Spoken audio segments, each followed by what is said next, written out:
Shalom saudara-saudara terkasih yang diberkati oleh Tuhan Yesus Kristus. Selamat Hari Natal. Pada momen Natal ini, inilah waktunya bagi saudara dan saya untuk merubah mental kekristenan kita, agar bukan menjadi Kristen yang sekedar hanya beragama, melainkan benar-benar menjadi Kristen yang mampu merepresentasikan Tuhan dan firman-Nya dalam kehidupan nyata. Jika saudara telah menonton video-video channel ini sebelumnya, di mana saya telah menyampaikan tentang perumpamaan seorang penabur dan 4 jenis-jenis tanah yang disampaikan oleh Yesus. Jika saudara telah mengetahui maknanya, maka ketahuilah bahwa itu merupakan peringatan yang jelas bagi saudara dan saya. Intinya adalah sikap saudara terhadap firman Tuhan akan menentukan masa depan kerohanian saudara, dan itu pula yang menentukan segala sesuatu dalam kehidupan saudara berbuah baik maupun buruk, tergantung bagaimana cara saudara menanggapi firman Tuhan tersebut.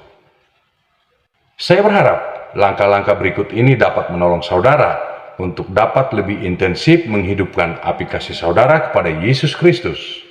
Dan saya percaya, tak satu orang pun orang Kristen yang mampu dewasa dalam rohani tanpa memiliki hubungan yang akrab dengan Tuhan. Untuk itulah, keakraban dengan Tuhan perlu, dan satu-satunya cara untuk dewasa dalam rohani. Nah, berikut ini saya akan menyampaikan 4 langkah-langkah atau upaya untuk menciptakan hubungan yang akrab dengan Tuhan.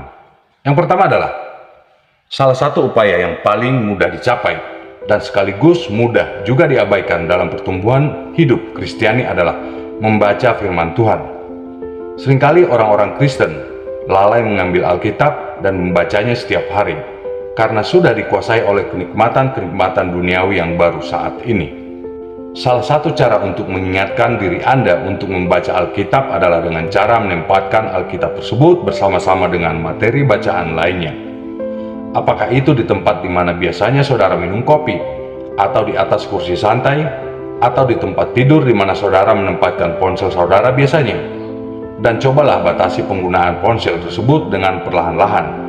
Sedikit demi sedikit, isi waktu saudara untuk membaca Alkitab. Maka sekali saudara mendapatkan kebiasaan membaca Alkitab, maka saudara akan terus-menerus ketagihan. Lalu langkah yang kedua. Langkah yang kedua adalah, hampiri Alkitab saudara sesering mungkin, seolah-olah saudara mendapatkan pesan-pesan cinta dari Tuhan untuk saudara.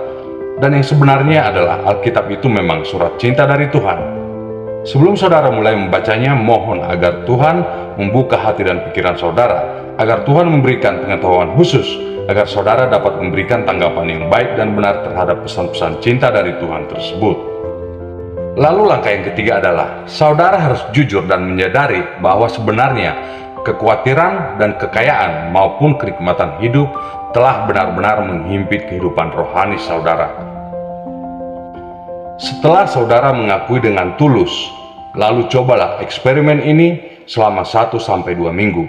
Gunakanlah waktu saudara untuk membaca Alkitab 2 kali lebih banyak daripada waktu yang saudara gunakan untuk ponsel saudara. Dan ingatlah perkataan saya ini, bahwa dunia dengan segala kekuatannya telah mulai bekerja melalui internet yang saudara genggam setiap saat untuk mengalihkan fokus saudara dari Tuhan dan kebenarannya. Karena memang keselamatan itu sangat mahal harganya. Karena dunia dengan segala isinya pun tidak akan mampu membeli keselamatan dari Tuhan yang dianugerahkan kepada saudara dan saya. Latihan ini akan membantu saudara untuk mulai kembali membangun keakraban dengan Tuhan dan menyadarkan saudara betapa dunia ini hampir berhasil merampas hidup saudara dari kasih Yesus Kristus. Dan sekarang kita masuk langkah yang keempat atau langkah yang terakhir. Jika keinginan saudara tulus untuk menjadi tanah yang baik seperti yang dijelaskan oleh Yesus dalam Lukas 8 ayat 15, maka sampaikanlah hal ini kepada Tuhan melalui doa saudara. Dan ini pun telah saya ulas pada video sebelumnya.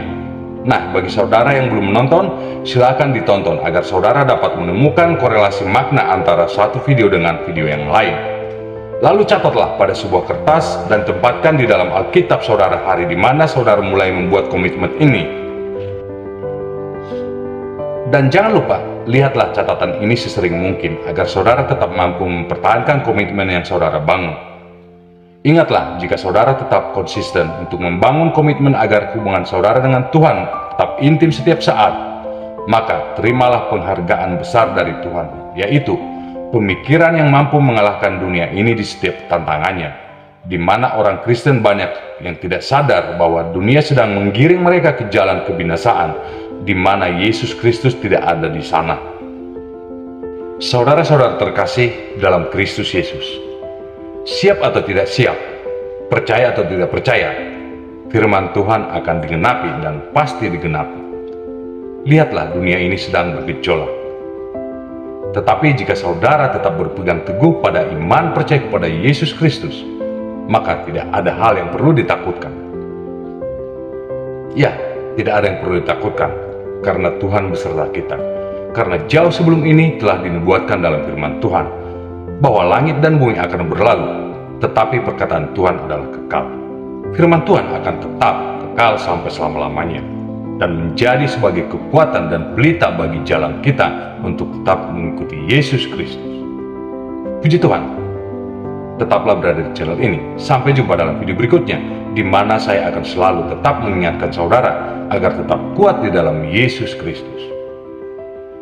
Salam Natal. Shalom.